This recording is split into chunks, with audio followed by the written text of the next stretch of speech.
Today on Inside Utah Politics, the primary election. It's just a few weeks away now, and the rules are different this time around due to the COVID-19 pandemic. We have everything you need to know to make your vote count. Plus, protests continue in the streets of the capital city. What message should Utahns be hearing, and what are the solutions? Our panel weighs in. Time now for Inside Utah Politics. Thanks for joining us. I'm Glenn Mills. It is time to go inside Utah politics. We begin with State Director of Elections, Justin Lee. He joins us just outside of the studio. With the primary election just a few weeks away, he's here to explain what you need to know to participate. Justin, always great to have you on the show. Thanks for being here. Hey, thanks for having me. Hey, we're having you a little earlier this time around than we normally do because the rules have changed. First off, talk about what went into the discussion of making these changes for this primary election. Sure. So the decisions were made really back in April when we were in a red level as far as COVID-19 win and social distancing goes. And so the legislature, our office, the county clerks got together and discussed what were going to be the ways that we could hold a primary election, make sure voters could get their ballots and all the regular election things they need to do in this COVID-19 situation. So there was a lot of balancing of accessibility, make sure people can vote, and keeping people safe. Mm-hmm. And let's get into what the differences will be. You guys made the decision that this will be primarily mail-in ballot. And that's a really interesting distinction because really we're already primarily by mail. If you look at the last couple of election cycles, 90% of our voters are casting their ballot through the mail. So we don't have a lot of voters that really need to change what they're going to be doing. But the big difference is this round, there's not going to be in-person polling places either during early voting or in person on election day.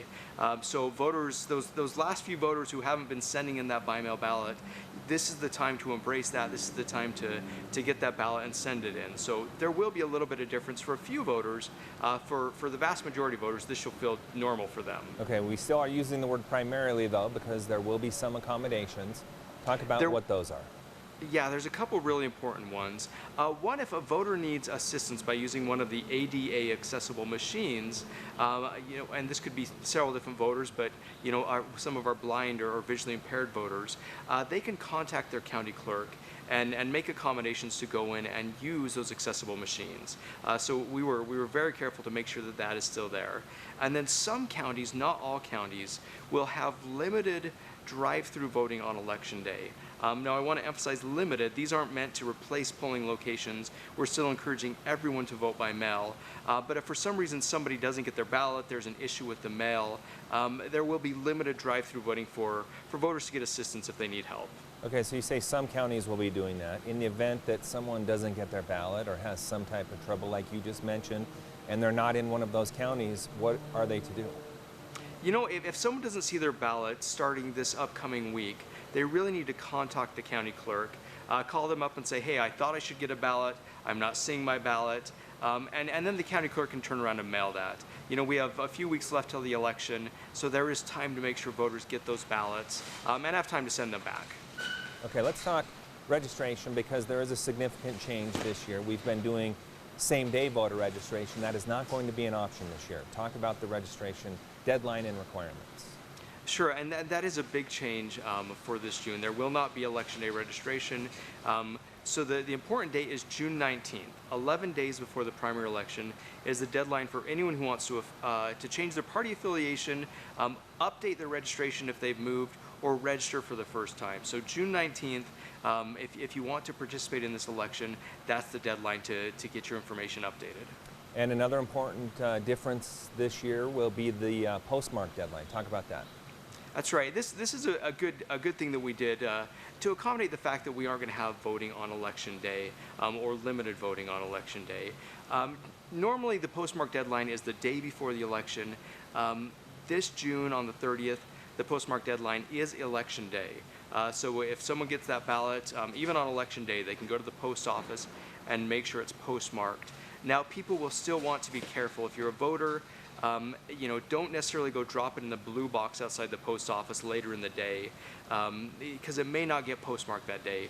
Take it inside, make sure that the workers of the post office get that envelope and postmark it so it is counted. Okay, what about the drop-box locations? Because those have been part of mail-in ballot elections in the past. How will those work this time around? So drop boxes work just the same as they've worked for the last few elections. The only difference is some counties are investing in more drop boxes, so there's more locations. But if someone goes to vote.utah.gov or goes to their county clerk's website, they can put in their address and find the drop box locations in their county. And someone can just go drop that off in the drop box up until 8 p.m. on election night. Okay, so on election night, I can take my mail-in ballot and put it into a drop box before 8 o'clock? Yep, absolutely. Go put it in a Dropbox. And the Dropboxes are also great. If someone doesn't want to, go to the post office, if they don't have a stamp and they need one, they can take it to the Dropbox and know it goes straight to the election officials. Okay, you mentioned when you were talking about registration, potentially changing parties. We are really hearing a big buzz around that this election. What are the numbers showing you? I know you don't have information from, changing one party to another, but in general, what are you seeing from the raw data? We're seeing what we've seen in previous elections. As we get closer to an election, registration numbers go up for almost every party.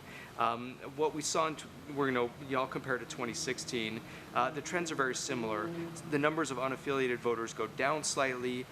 The numbers of Republicans and Democrats go up. Whether those people are changing party affiliation or whether this is just the county clerks cleaning up the rolls, there's probably a mix of those kind of things. Yeah. So we're not necessarily seeing a huge shift, but although a lot of people think it's some data we should have on hand, it's not a report that we actually have that we can quickly generate that shows how many voters are changing from one party to another. Right. Our big concern is, are people getting the right ballot from an elections administration perspective? I did notice through the month of May, the data was from the 4th of May to June 1st. There was a net increase on the Democratic side as well as somewhere around 450. So we were even seeing the numbers rise on that side. Justin, one last question for you.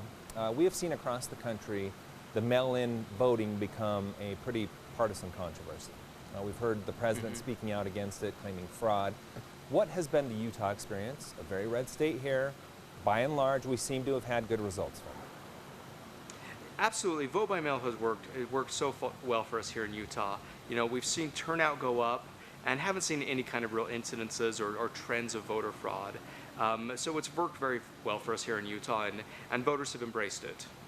Is your vote by mail a safe option? Absolutely. There's nothing that indicates that it's not a safe option here in Utah, and voters have voted that way. And the biggest concern people actually have had is not that there's going to be a lost ballot or a fraudulent ballot. It's that their signature might not be counted, because their signature's changed or they have a broken arm or something. And we've had ways to reach out to voters and let them fix their signature or confirm that it is them, if there is something wrong with the signature. So I think we have a very good balance between security and making sure everybody's vote counts that should count. Okay, the voter registration deadline coming up next Friday, and then the primary election 3 weeks from Tuesday. Where can people find more information? I know you've said the website already, but why don't you give it out one more time where people can find what they need to know to get involved? Absolutely. I'll always plug the website, vote.utah.gov. Find out where your ballot's at, your affiliation, if you're registered to vote, and you can update that information if you need. Again, vote.utah.gov. Vote.utah.gov. I go there often. Appreciate your time. Thank you, Justin. Thanks for having me. Still to come, a new poll shows some movement in the race to be Utah's next governor. Our panel digs into what it means a little later. But first, experts are warning about the damaging impact the pandemic is having on mental health. A look at the skyrocketing number of cases after the break.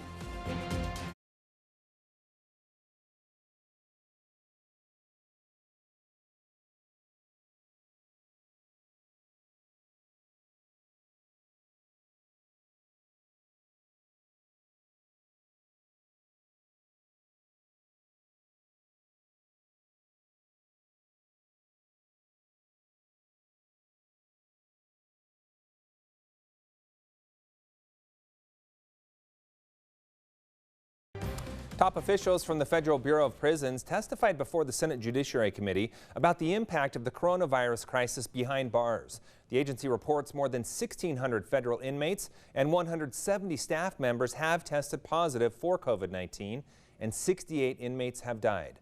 As Washington correspondent Jesse Tenor reports, lawmakers want to know what the agency is doing to prevent a prison sentence from becoming a death sentence.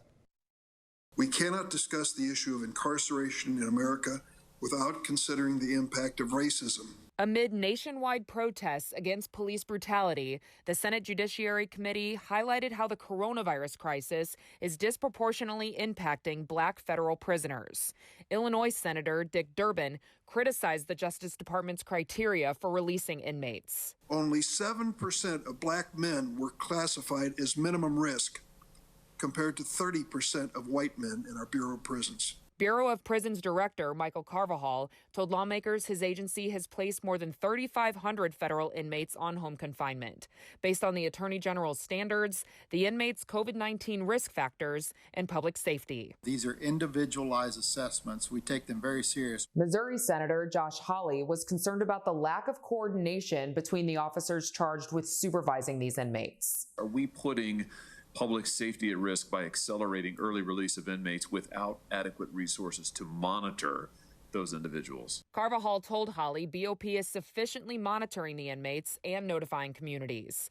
For those still behind bars, he said the 122 facilities now have widespread testing and protective equipment. But despite our measures, there has been loss. While Carvajal works to make sure the coronavirus death rate doesn't grow in federal prisons, the committee plans to hold a hearing on police reform in the coming weeks. In Washington, I'm Jesse Tenor. Experts say COVID-19 has had a profound and decidedly damaging impact on many Americans' mental health. Washington correspondent Morgan Wright reports on how healthcare professionals say alcohol and drug abuse have skyrocketed, and a federal crisis hotline has seen nearly a 900% increase in calls compared to the same time last year.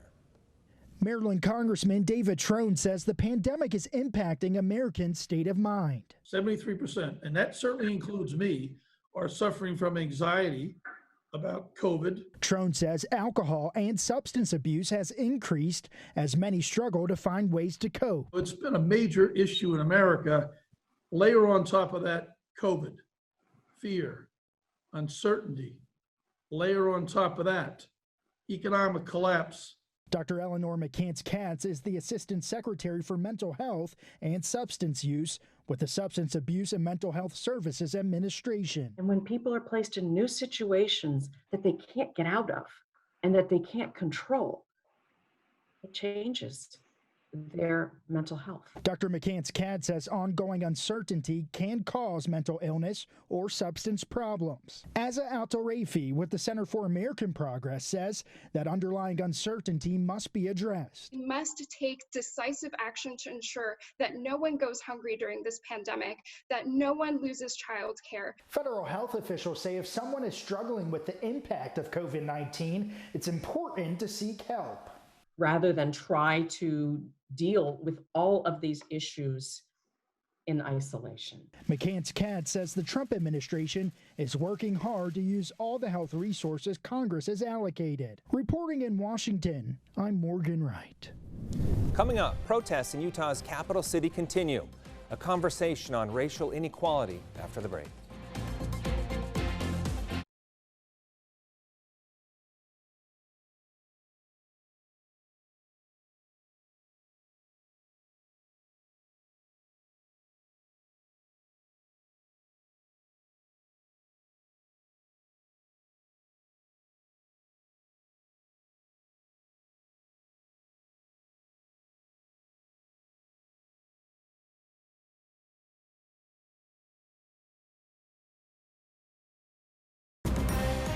You're watching Inside Utah Politics.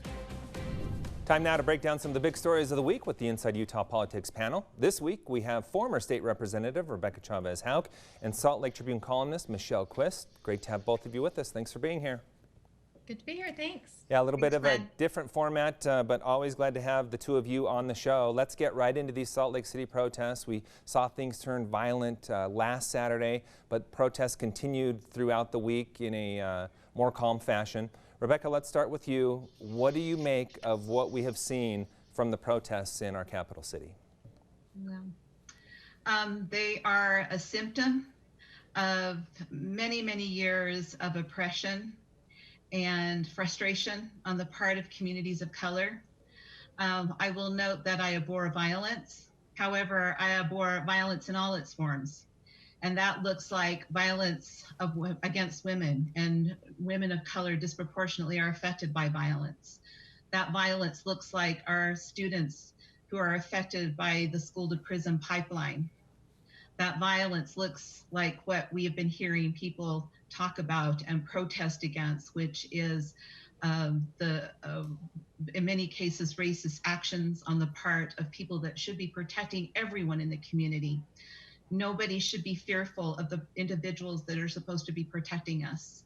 And unfortunately, that is not the case for people of color, and especially for our Black men in our community and in our country. And so this is just a symptom of 500 years, I'm afraid, of colonization, of conquest, and on an economy that has been built on slavery. We are dealing with the fruit of the poison tree, I'm afraid. And this is what this is how it is manifesting itself. Michelle, let's bring you in. Your thoughts on what you saw transpire in our capital city. Yeah, I mean, I agree. I was dismayed at the killing of George Floyd, and I was dismayed at what happened with our protests. You know, when you see a Black community leader telling a white protester to stop, you know, violence and taking over the protest in ways that were happening, then you know that it's not about what it should be about. You know, Republicans have been the party, or you know, we like to say we're the party of law and order, right? But there is no law or order in a country that was built on the back of slaves. And you know, we like to say we supported the Civil Rights Act of 1964, but what have we done since then? This country started with insurrection. Insurrection is a valid form of protest. It's sad to see it get turned over by those who aren't protesting what needs to be protested. Some might say racial inequality, police brutality, oh, that's not happening here in Utah. Rebecca, I want to turn back to you again. Paint the picture of racial inequality for us as it pertains specifically to the state of Utah. Well, I mean, I would ask people if they've had a circumstance where one of their children has been pulled over by the police when they were driving your car and there was no traffic infraction that occurred, but that was the question that they got from the police officer. Whose car is this? It's my mom's. Really? Yes, it's my mom's. So unless you can say that you've had something like that happen to you, I'm asking you to understand and appreciate that that is happening to people in our community each and every day. Something like that. That was a minor incident, but it was real. And it happened in my family. It happened to one of my children. So that is the reality that our communities of color face every day, of wondering, you know, if I'm being pulled over, what is the reason why? How will this end? What is going to happen to me? What will be the circumstance? And I know people will say, well, that happens to me when I get pulled over. I'm sorry, it is not the same. And the frustration is when individuals from the majority community try to downplay or explain our experiences away, because it's real. Let's get into the message of the weekend and into the week from these protests. Michelle, let's turn to you now. What is the message we should be hearing from this experience? The message we should be hearing is that there is real pain, there is real violence against people in our communities just because of the color of their skin, and that we are all responsible, we are all accountable, and that we all can make a difference, whether it's joining a protest or calling your legislators or talking to your children or, you know, educating yourself and then those around you. The message is that there is a problem and we are all part of it. I like what you bring up there, in that we all are part of it. We all need to do something. I think one of the most infuriating things for a lot of us across the country when we saw what was happening to Mr. Floyd is that 3 other police officers were there and, as far as we can tell, did not do anything about it. Rebecca, your thoughts on that? Yeah, again, there's just been too many circumstances where, and I'm sorry, it is about people who have power and people who have privilege being able to do that in ways that some of us cannot, and recognizing that. So we all need to do something, but there are some of us that have more power than others just because of what we look like. And so owning that, owning your privilege, recalling and thinking about what your daily life is like and how different that is for our Black brothers and sisters and Black people in this community and other people of color, how that looks different in their school day, how that looks like in the store, what that looks like at the bank, what that looks like when they're walking through a park. The people that are not people of color have a very different experience of daily life. Mm-hmm. And that's what we invite people to do. The other thing that I would also invite people to consider is there's no easy fix. There's not going to be a silver bullet. This will not be fixed overnight. I get a lot of contacts from folks asking what to do, and I want them to learn, and I want them to learn the history. Learn the history of our country in its totality, its warts and its faults and the good things. But remember that there is a history. Learn it, listen to others, appreciate and honor the experiences, and then do something about it. Michelle, I want to bring you back in real quick for one thing. When we talk about solutions, what is the way forward? We saw Salt Lake City Mayor and Police Department open up a meeting talking about what they're doing. What's the path forward? I think these conversations with police and community leaders are good. I think it's incumbent on citizens to make sure that we keep the brand in the fire, that our leaders know that this is important to us and that we want solutions and not commissions of white men. We want everybody at the table to build a way forward. We need to be okay with being uncomfortable, and we need to be okay with feeling the pain of others and the embarrassment and shame of our own accountability. And until we can uncover that and walk through it together, we're not going to be able to find these solutions together. Such an emotional conversation. There's so much more we could get into here, but I only have a couple minutes left, and I want to get to the race for governor now. The latest Deseret News Hinckley Institute poll shows a shift. This one has been showing John Huntsman in the lead the last few times it has come out. Now it's showing Spencer Cox in the lead by 7 percentage points over Huntsman, and a surging Greg Hughes. Thomas Wright coming in right around 4%. Rebecca, let's start with you. What are you making of the race for governor on the Republican nomination side? Well, I think as people get closer to the day and that they're going to be soon receiving their ballots, the last day of online registration is, I believe, June 19th. But as they start to think through the fact that they have to make a decision, they're starting to narrow down what each of those candidates bring to the table. Yeah, I think that that's just what we're seeing happening as people are starting to focus on it, and those that have registered as Republican are getting ready to participate and make their choice. Michelle, what do you make of this poll? Is it something that you think is probably right on, or we have seen in the past where we have multiple candidates, polling has been a little more tricky? I think it's got to be pretty close. It's been pretty consistent. It's always been a race between Cox and Huntsman. Silly season is starting. This is when the silly times are going to come out. Those who are negative campaigning never get ahead. They make jabs, but they don't build points. So I think voters are looking at Cox and Huntsman and trying, to decide who will lead the state forward best. All right, I have about 30 seconds left. What do both of you make of the debate performance we saw on Monday night? It was instructional, and it was interesting to see kind of how the opponents of Lieutenant Governor Cox. I'm sorry, we're kind of focusing on a lot of his response to the COVID crisis as kind of the flashpoint for them to bring their points forward. Okay, a few seconds for you, Michelle. Yeah, I think it was a typical debate performance. They all did their best. It's hard to get, it's hard to know in such a quick snapshot, but COVID isn't it, and I think voters know that. Okay, appreciate your insight. Great conversation. Thanks for being here. Good to be here. Thanks. We'll have more Inside Utah Politics after the break. Stay with us.